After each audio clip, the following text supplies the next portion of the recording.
بسم الله الرحمن الرحیم. ګوره محترمو، د دې قانون نوم دی لیتود قانون ناوله قانون. د دې قانون خلاصه داسې ده، د وی هر هغه کلمه چې په هغې کې التقاء ساکنین علی غیر حده راشي، او په دې کې چې کوم دي نو لومبني ساکن غیر مده وي او و پکې د جمع راشي. لومبني ساکن پکې غیر مده وي او و پکې د جمع راشي، نو دی وره به موږ حرکت د ضمې ورکو. زمین قانون په دې ځای کې دی. ګوره موږ چې ماشوم په دې باندې پوهه کوو، نو موږ به ماشوم ته ووایو چې بچي راشي دلته کې دې قانون نوم ورکړی دی لیتود قانون ناوله قانون. نو موږ به ماشوم ته ووایو چې بچي ته وګوره دا لیتود قانون نه دا په اصل کې چې کوم دی نو تود قانونه او تود قانونه.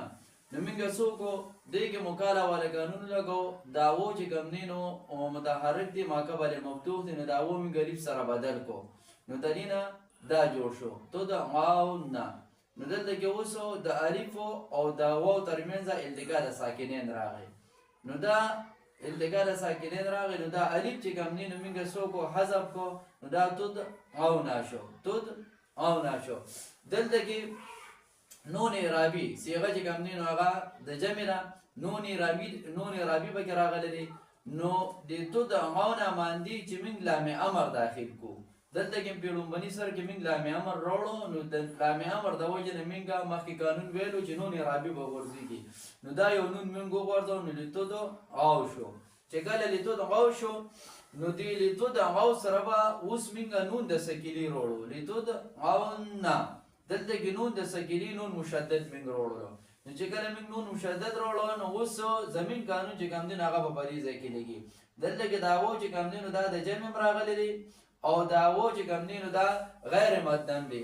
یعنی وای مده دي ته وی چې و ساکن وي او ماقبل له هغې مضموم وي، نو دلته کې و ساکن دی او ماقبل مفتوح دی، نو دې ته غیر مده وي.